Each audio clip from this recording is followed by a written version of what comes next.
Today we have started a new topic. That one is the Matplotlib. Okay, using this library, you can plot any graph you in the Python. This Python library helps you to plotting any graphs. Okay, so how to import Matplotlib? For importing Matplotlib in your system, you just have to import like this. Import matplotlib.pyplot as PLT. Okay. I'm just running this command. Wait a minute.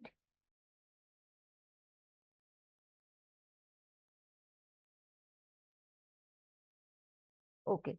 And then for our use, we are also importing NumPy here. Import NumPy as NP.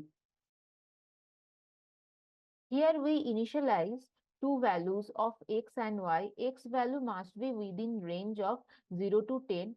For ranging this value, we have to use this built-in NumPy function. That one is np.arrange. And we are also initialize the y value between 11 to 21. For arranging means for ranging this one, we are also use a built-in function. That one is np.arrange. Okay.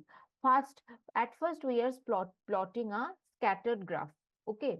So at first we are plotting a scattered graph here. For plotting a scattered graph in your canvas, you have to import this built-in function. That one is scatter. So how we are using this function? We just have to use PLT because we are already importing matplotlib pyplot as a PLT. So we are using this function like this plt.scatter because here we want to draw a scattered graph plt.scatter, and within brackets we are writing x comma y because we are plotting scattered graph with the respect of value using the x and y, and here we also use another variable that c equals to g. C equals to G basically means here G basically means the green color because we are plotting our graph using green color. So for that reason we are writing here C equals to G. So after this class you can change this color with you can use red color also, blue color also. So for that when we are so you can change this green color to red, blue, anything else which you want. Okay, you can try by your own. Here we are plotting our graph with the green colors. So for that reason, we are writing C equals to G here. Why we are writing X and Y? Because we are plotting our graph with the help of X and Y. So for that reason, we are writing here. For labeling the X axis and the Y axis, we are using Okay. For labeling the x-axis and the y-axis of your graph, you have to use this built-in function plt.xlabel. This comment is using for labeling the x-axis, and plt.ylabel. This comment is using for labeling the y-axis. Okay, so within this bracket, you have to write which you want to write in your x-axis and which you want to write in your y-axis. And plt.title we are using for titling this graph. Okay, here just like here we are titling our graph as a graph in 2D, and after that if you want to store this graph as the image, if you just a second.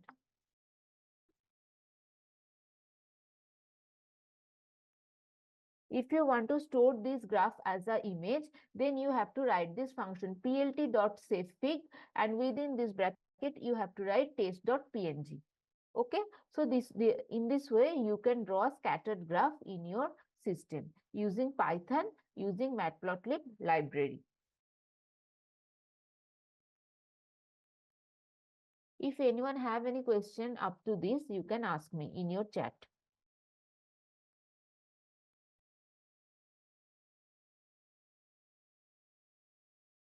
Okay.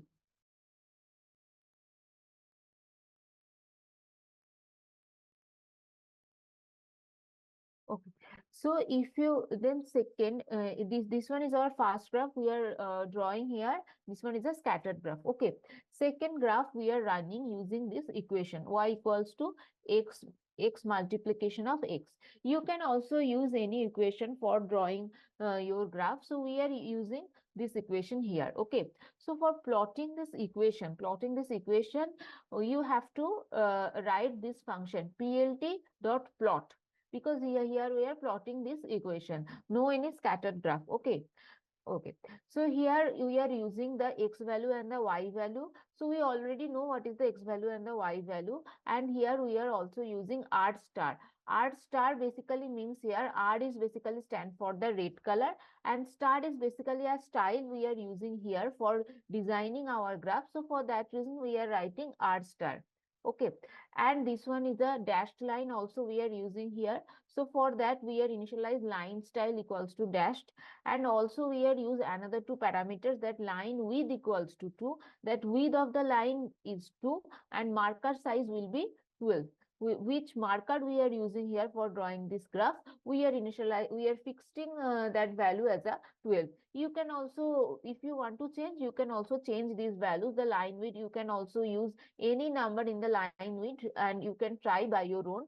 And also you can change the marker size, and you can also change this line style also. Different types of line styles are available in these functions, you can also use that one. And another one thing, here we are using the art star. You can also change this star to a dash dash. Okay, in the next line we are also trying this art star by the art dash dash. Okay, so now we are trying with that command. Just a second, I am just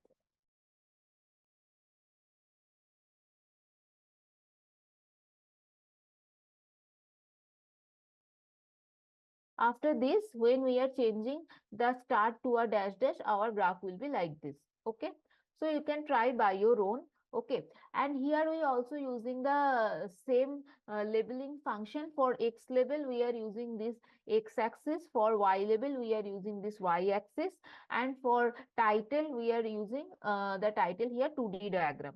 Okay, these two function we are using for the labeling in the x axis and the y axis, and this title function we are using here for titling our graph. Okay, this is the use of basically the Matplotlib library. Using this library you can plot any graph, okay, in the Python. Okay, another concept we are discussing here, that one is the subplot. Subplot mean more than one graph in one canvas. More than one graph in one canvas. Okay, so in the subplot function we have three values here. Okay, in the subplot function we are write here three values. The first value is basically we are using here for two rows, because our image are in two rows. So for that reason the first value is here we are using for two rows. Second value, second two is stand for two columns. Our images are in the two columns and the two rows. And the one, why we are writing one here, because this graph which we are plotting here, that will be in the first position. So for that reason we are writing here the one. Okay, so after this our first graph, this one is the subplot function we are using here. After that we are plotting our first graph. So for plotting our first graph we are using this plot function here, plt.plot, and we are using x value and the y value, and the first graph design will be the red color and the dash dash. Okay, so this one is our first graph. The second subplot position is two position. Other two values are same here. Okay, two rows and the two columns, because our images are in the two rows and the two columns, and the third value stand for the second graph belongs to the second position. So for that reason we are writing here 2. Okay, and here when we are plotting our second graph here we are using the three values. The first one is the x value, we already know the x values, and this one is our y values, and another one is g star and dash dash. Our second graph design is like this, g star dash dash. G stand for green and star dash dash, this one is the design of our graph. Okay, and third subplot, the first two values of the third subplot is same, two rows and the two values of the images, and 3 belongs to third position. These graphs will be displaying in the third position in your canvas. So for that reason we are writing 3 here. Similarly, just like the first graph we are writing 1 here, the second graph we are writing 2 here, the third graph we are writing 3 here. Okay, and when we are plotting our third graph, we are writing here x and the y. We know that the x and the y value, and B0 stands for, B stand for is for blue, and O is stand for this dot dot dot, the circle. This graph design is circle. So for that reason, this is B0. Okay. Secondly, the fourth graph, this one is the fourth subplot here. 2 and 2, we know what is the 2 and 2, row and the column, and 4 is basically this, the fourth subplot is belongs to the fourth position in our canvas. So for that reason, we are writing 4 here, and we already know the value of x and y, and G O stand for, G stand for green, and O stand for this circle design of your graph. So if you have any question about this subplot and this, you can ask me in your chat. Yes, Shreya, you can draw also a vertical line. It depends on your equation, which equation you are using for drawing this graph. Okay. For this one, okay. So here you can also draw a vertical line. It depends on which types of equation you are using. We are using here the y equals to x multiplication of x. For that reason, the graph is like this. So it depends on your equation. You can also draw a vertical line. When you are using the vertical line equation, your graph will be like the vertical line. Okay. Okay, what topic do you cover today, ma'am? Today I am covering the Matplotlib, and also I start the Seaborn library. I think we have time after this Matplotlib library, then we can start that one.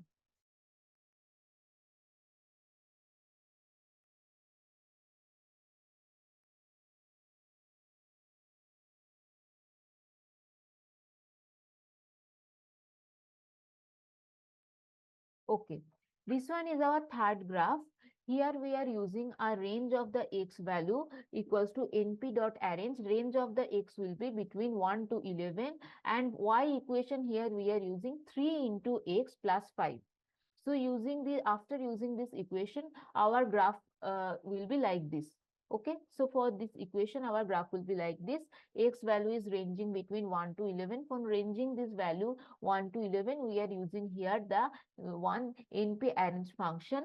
That one is np dot arrange. Okay, and similarly here for title, we are using here plt dot title, and we are writing our title name here within this function.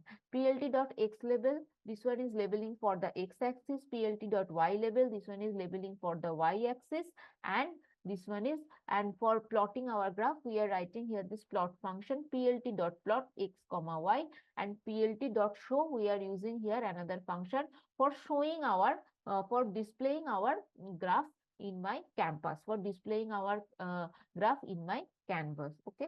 So when we are executing this lines of codes, our output will be like this. Why our graph is like this? Because here we are using this function, using this equation. Okay. Okay. You can also draw the sine wave using the Matplotlib library.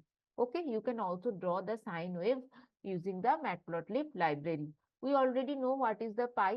So for using the pi, with the help of the numpy, you have to write this command np.py.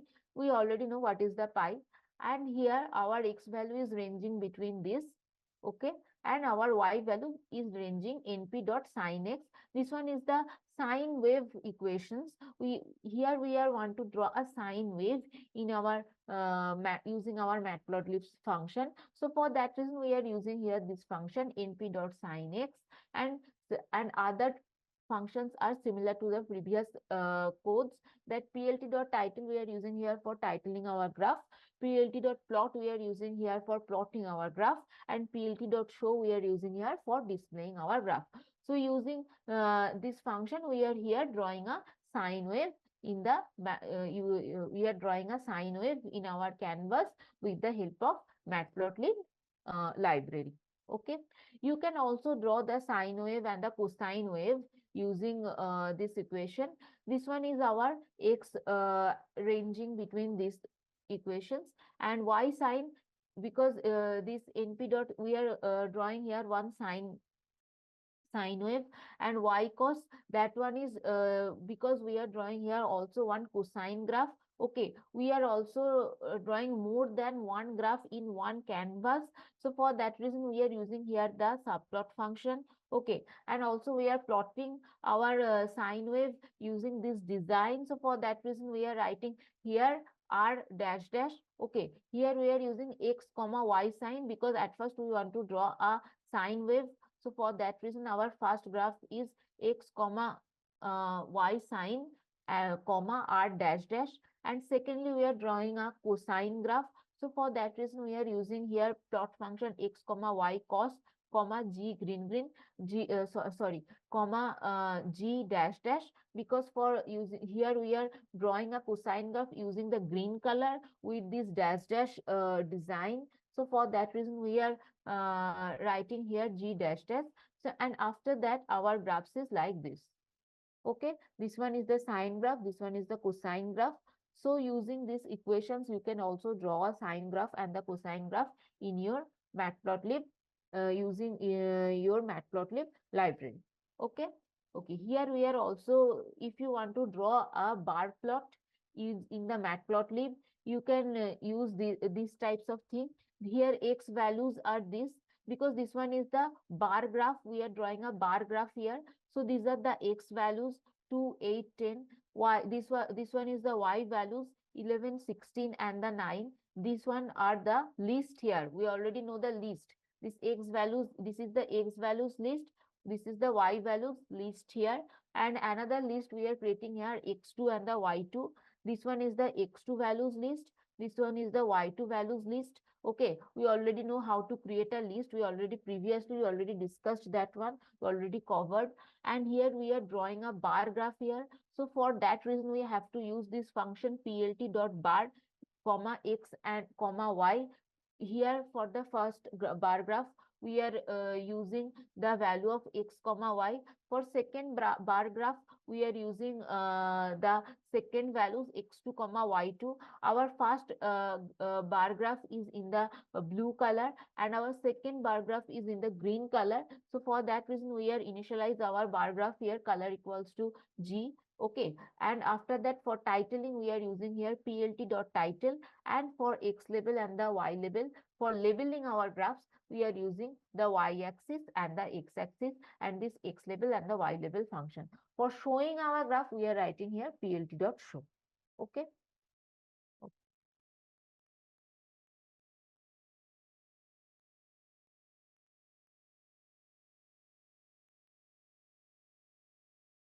Shreya, you can try by your own, and this is in the class. It's not possible. The all the things have to cover. You ask me for showing a horizontal bar graph.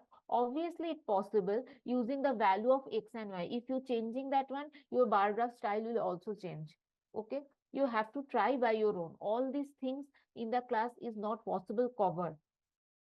If you have any question, anyone have any question, how to draw a bar graph, how to draw a sine graph, I can give you another time, I can give you this explanation.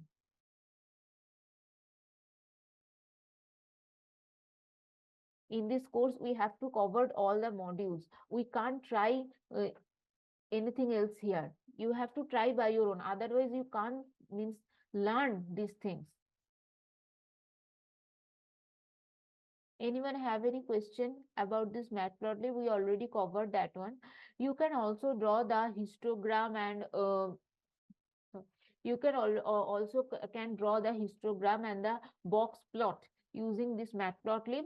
Okay, this all these things are available, and box I am not explaining the box plot and the histogram in this using the Matplotlib, because after this Matplotlib, when I started discussing on the Seaborn library, in that Seaborn library I am discussing about the histogram and the box plot. So for that reason, I am not drawing the histogram and the box plot in this Matplotlib. Okay. So now our Matplotlib is very simple. Using this Matplotlib, you can draw and visualize your graphs here. Okay. So now I am starting the new library. That one is the Seaborn. That one is very interesting. You all can enjoy that one. Okay. So I'm just sharing.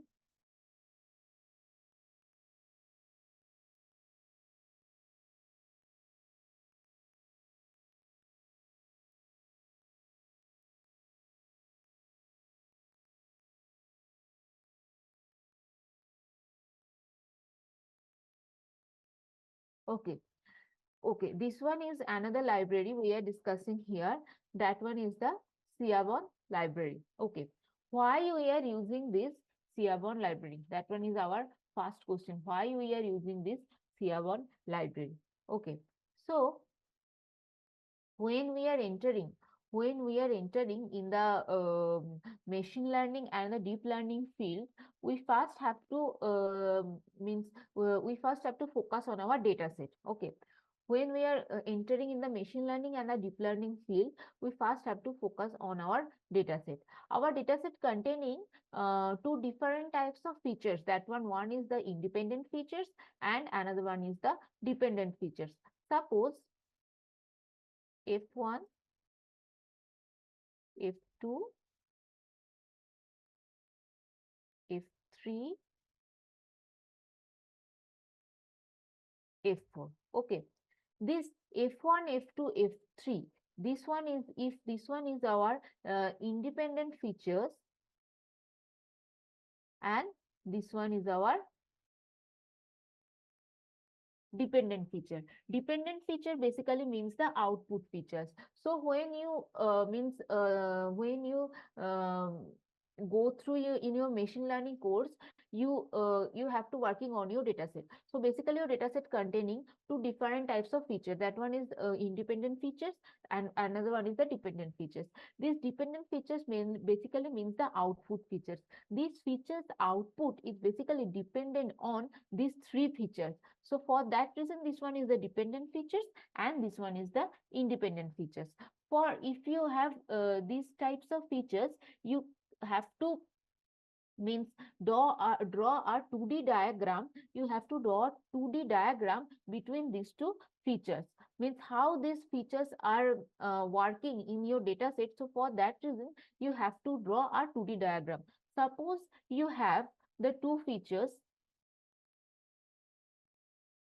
F1 and F2. So how these two features are working? So for that reason, you have to draw a 2D diagram for that. Okay, because we have a two features. So for that reason, we have to draw a 2D diagram for that. So how this F1 and F2 are behaving? So for that reason, we have to draw a 2D diagram. Means if this one is the F1 position and this one is the F2 position, so how the F2 features are increasing with the help of the F1 features. So for that reason, we have to draw our 2D diagram for that. Okay. So if you have three features, then you have to draw a 3D diagram. Means if you have three features, means F1, F2 and the F3. So for that reason, you have to draw a 3D diagram. And if you have four features, F1, F2, F3 and the F4, then for that reason, you have to draw a 4D diagram. So why we want to draw a diagram? Because for we have to check the behavior of these features, how these features are working. Suppose in this graph, how this F2 is depends on the F1, means how the F2's values are increasing, or how the F2 graphs are means depends on the F2 values are depends on the F1. So for that reason, you have to draw this graph. Okay. So if you have two features, then you have to draw a 2D diagram. If you have three features, then you have to draw a 3D diagram. If you have four features, then you have to draw a 4D diagram. So in the means in the real world field, that's 4D diagram. For drawing a 4D diagram is very difficult. This is not basically possible. Up to 3D is possible, but up to 4D is not possible. So so for that reason, we are here using this Seaborn library. Okay, we are using this plotting function for plotting our graphs.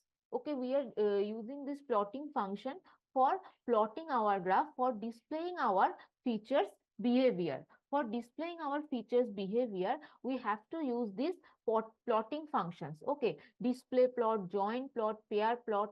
So we have to use this plotting function for displaying the behavior of our features. Okay. I am repeating once again this one. So if your dataset containing two different types of features, that one is the independent features, another one is the dependent features.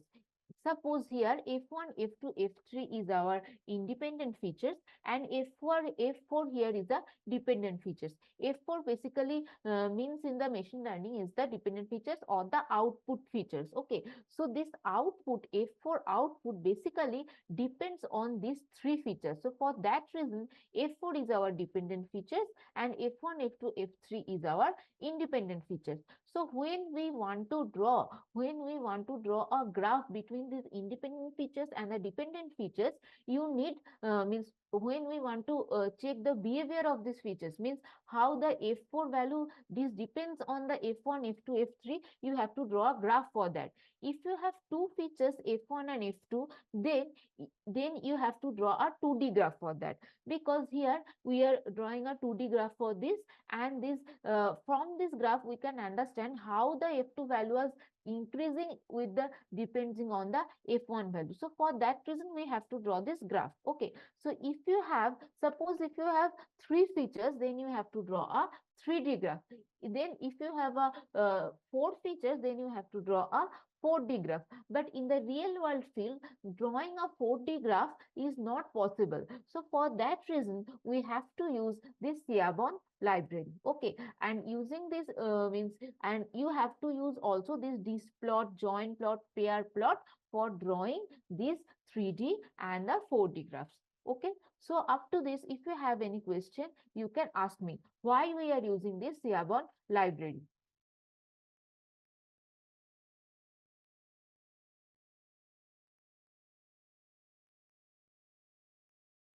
Anyone have any question about the what is the independent features, what is the dependent features, and why we have to draw a graph using these features? If anyone have any question, then you can ask me. And when we are entering in the machine learning and the deep learning field, then you can have a clear idea about this. What is the why these dependent features and independent features are important? Because when we are doing the feature selections, so on that time, this independent and dependent features and these graphs are very important. From this graph, you can using this graph, when you have a clear idea about this, then you can select your features from that. So for that reason, this features graph is very important for that. Okay, so for that reason, we have to use this Seaborn library. Anyone have any question, you can ask me.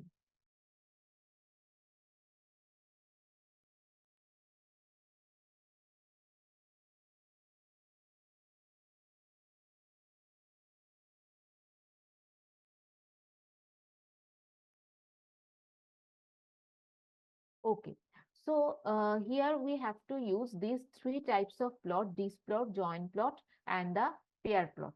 Okay.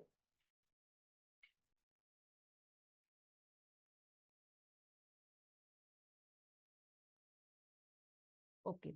So when we are comparing with the one features F1, okay, this one is called the univariate analysis.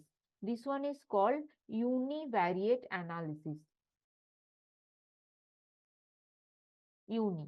This one is called univariate analysis. If you have two features,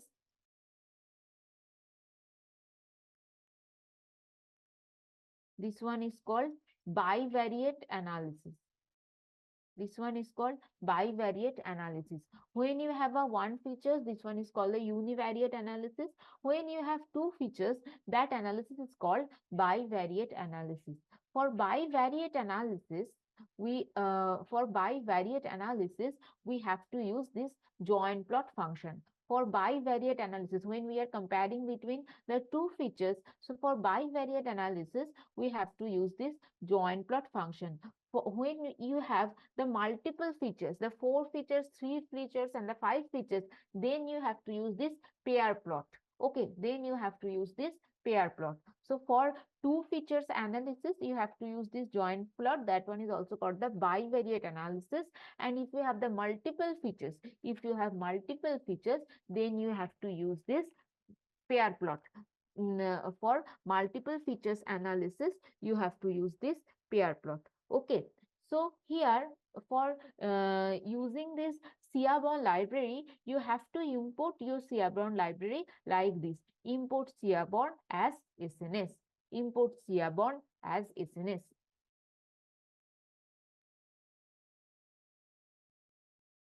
Just a second, I am executing this command. Okay, import Seaborn as SNS. In this way, you can import this Seaborn library.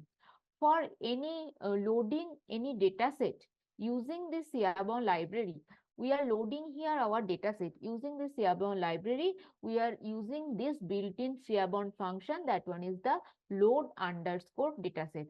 For loading our dataset using Seaborn library, we are using here load underscore dataset. Okay.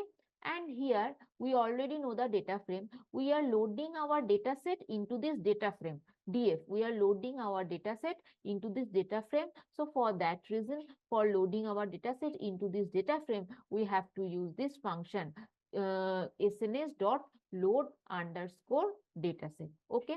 For displaying our data set, we have to use this function data frame dot head. We already know about this because we already use this one in our pandas library. Okay. So this one is here we are displaying our data set.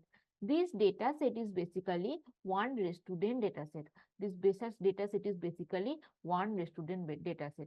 This data set containing 1, 2, 3, 4, 5 column. 1, 2, 3, 4, 5, 6, 7 columns. Okay. This data frame containing 6 columns. First column is the total bill.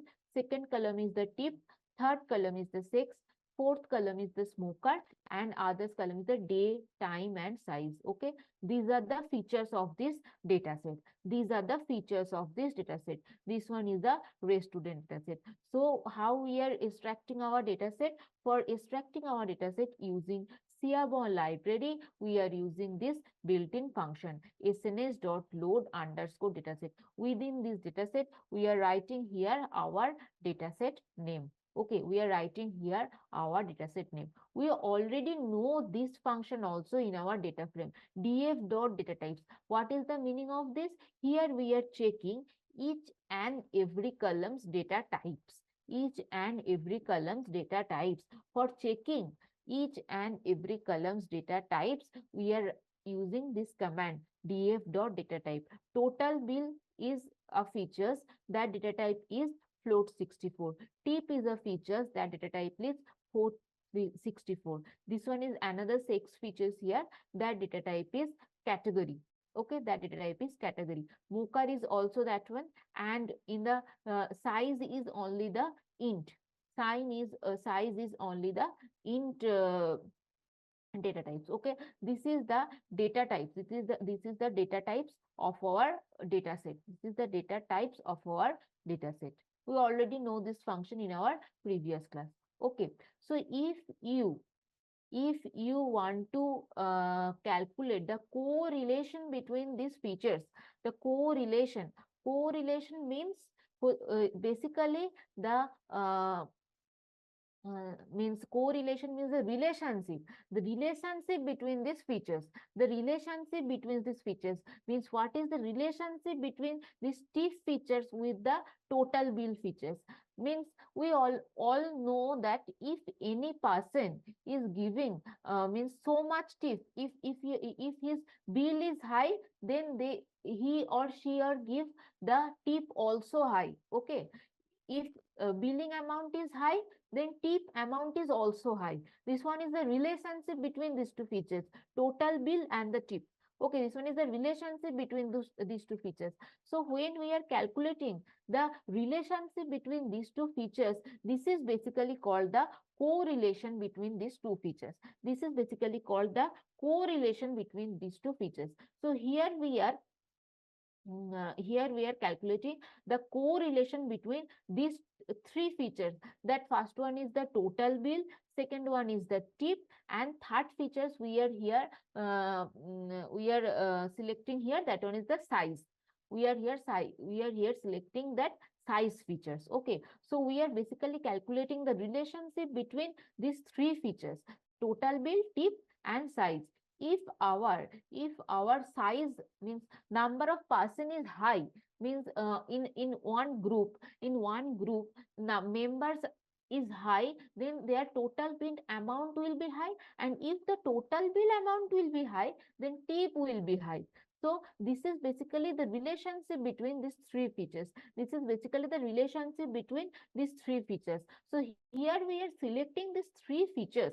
Here we are selecting these three features for calculating the correlation between these three features here. Okay, the correlation between these three features here. So we are selecting those features which data types are float and int. We are selecting these three features which data types is float and int. So with the help of this command, here we are selecting those features. For selecting features which are the selecting those features which data types and the float and the int.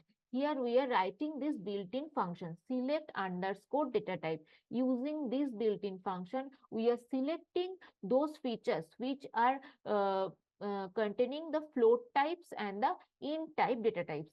So for selecting those columns from this data set, which data types and the float and the integer, we are writing this built-in function here, select underscore data types. And for calculating the correlation between these three features, we have to use this command df numeric columns. This one is the columns which we are selecting from our data set dot correlation function. Using this function, we are calculating the correlation between these three features, the correlation between these three features. If you have any question and any doubt up to this, you can ask me in your chat. After that, I will explain the correlation matrix, okay?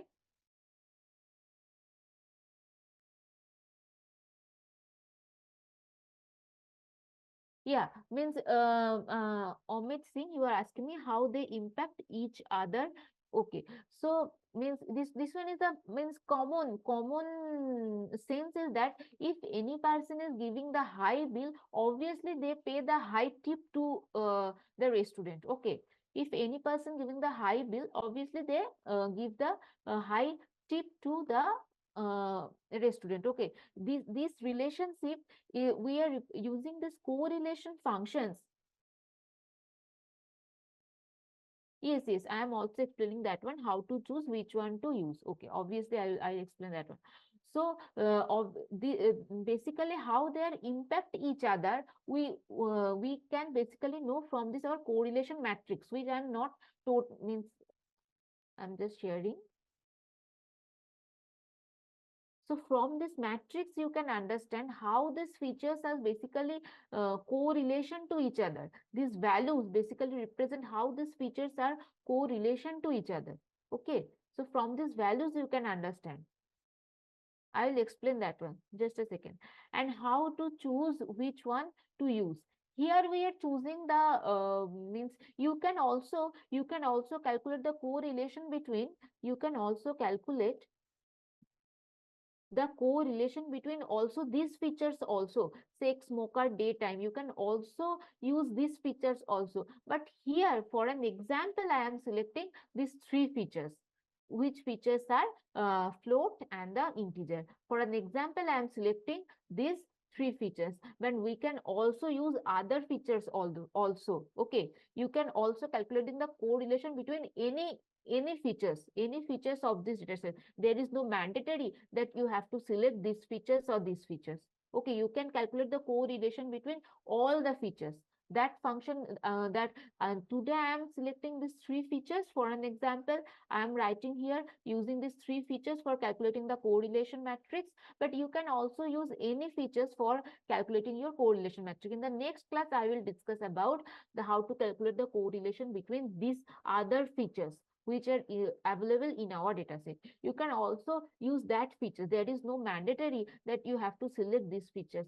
For an example, I am selecting here these three features for calculating our correlation matrix. For correlation matrix. Anyone have any other question, you can ask me.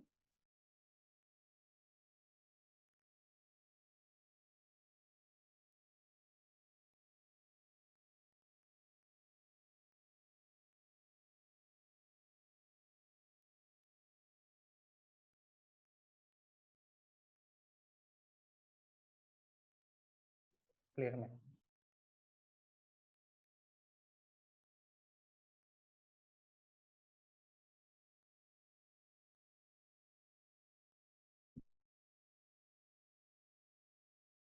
Okay, so this one after calculating, here we are calculating our correlation matrix here. Here we are printing our correlation matrix. So this one is our output of the correlation matrix. This one is our output of the correlation matrix. Here the total bill value is 1 here, and the T value is this one, 67. 67%. Basically, this means the 67%. This value is positive. This value is positive. What is the meaning of this value is positive? This basically represent the relationship between the total bill and the tip. Means tip is increasing and the total bill is increasing and the tip value is positive. Means that if total bill is high, the tip value will be high. If this tip value will be negative, if this tip value will be negative, then our graph represent that if total bill is increasing but tip is decreasing, if this tip value is negative. But here our total bill value is increasing and the tip value is also increasing. So for that reason, these parameters are positive here. These parameters can be negative here. These parameters can be negative also can be negative here. But here from this data set, the total, when total bill value is increasing, the tip value is also increasing. Okay, here 16.1, here 10.1, when 21, this tip value is also increasing 3. So for that reason, in the correlation matrix, the tip values are positive here. So for that reason, from this correlation matrix, we can understand when the total bill value is increasing, the tip value is also increasing. So for that reason, these values are positive here. Similarly, in the size also, when the total bill value is increasing, the size also increasing. The size, number of peoples who are means giving the pay the bill of this restaurant, when the size of this number of size is increasing, the total bill value is also increasing. And if the total bill value is increasing, the tip also increasing here. So for that reason, these values are also positive here. If these values are represent the negative value, if the size after when we are calculating the correlation matrix, after that, if the outputs here the negative, here if output here are the negative, then our correlation matrix represent that the total bill value is increasing but the size is decreasing. The total bill value is increasing but the tip is decreasing. If these values are negative, but after calculating the correlation matrix, these values are positive. The meaning of that, when the total bill value is increasing, this tip value is also increasing, the size value is also increasing. The tip value is also increasing, the size value is also increasing. So in this way, you can calculate the correlation from your data set. After that, you have to also we can also display the correlation matrix using this heat map. But today I am not discussing that one. If you have any question or any query up to this, the correlation matrix, you can ask me. Okay. So why these values are positive? Because when the total bill value is increasing, in this data set, the tip value is also increasing. When the size, number of person or the size is increasing, the total bill value is increasing, the tip also increasing. So for that reason, our correlation matrix is like this. Okay, in the next class, I will discuss what is the heat map, how we will display the correlation matrix using this heat map. Okay, this is the color graph. From this graph, this is the representation of our correlation matrix, the representation of our correlation matrix. From this graph, you can understand what is the relationship between these three features. Okay, what is the relationship between these three features? This is the color representations of this correlation matrix. from this you can easily understand what is the relationship between these three features, because in this data set we can count the number of features. When we are working with the huge data set in the machine learning field, in the deep learning field, you can't count of the number of features. And for that, on that time, if this correlation matrix and this using this heat map, you can understand the relationship between that features, and you can easily any other training on the machine learning field, you can easily select your model and you can easily select your features from that data set. It will be very helpful for us in the machine learning and the deep learning field. So for that reason, we are using this Seaborn library. For that reason, we are using this Seaborn library. If you have any question up to this, up to correlation field, not the heat map. Heat map I will explain in the next class. Okay, in the next class, I will explain the heat map. And after this Seaborn library, we will finish our Python. We will finish our basic Python course. After that, we will move forward to our next module. Okay. If you have any question up to this, up to correlation matrix, you can ask me in your chat.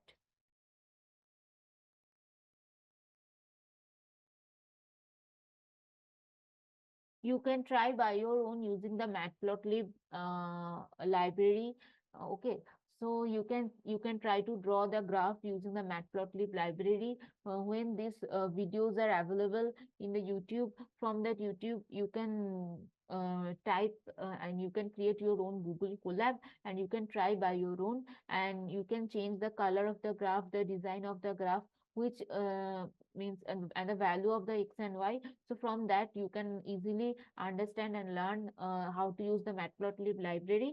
And after the second class, you can also working on the this Seaborn library with any data set, but that one is not important now. But please play with the Matplotlib library, and also focusing on the you and also revise your pandas library, which I already covered in the previous day class. You also try by your own the pandas library, how to use the JSON file, how to use the CSV file. You can try by your own. And please revise the concept of the list, tuples, all these things, because these things are very important. List, tuples, dictionaries, all these things you have to try by your own. Okay, create separate collab and try each and every library by your own. How to use the NumPy, how to use the pandas, how to use the Matplotlib, try by your own and practice. Otherwise, you can't learn this one, because when we are started working on the deep learning and the machine learning field, there is a huge codes are there. So if these basics you have to clear, otherwise you can't understand that part of the course. Okay. Okay, thank you everyone for joining, and please practice by your own. Create your own collab, separate collab for each and every library. Thank you. Yes, you can also try in your Jupyter. Any other means any other, which is you can try by your own Jupyter notebook, PyCharm, anything else.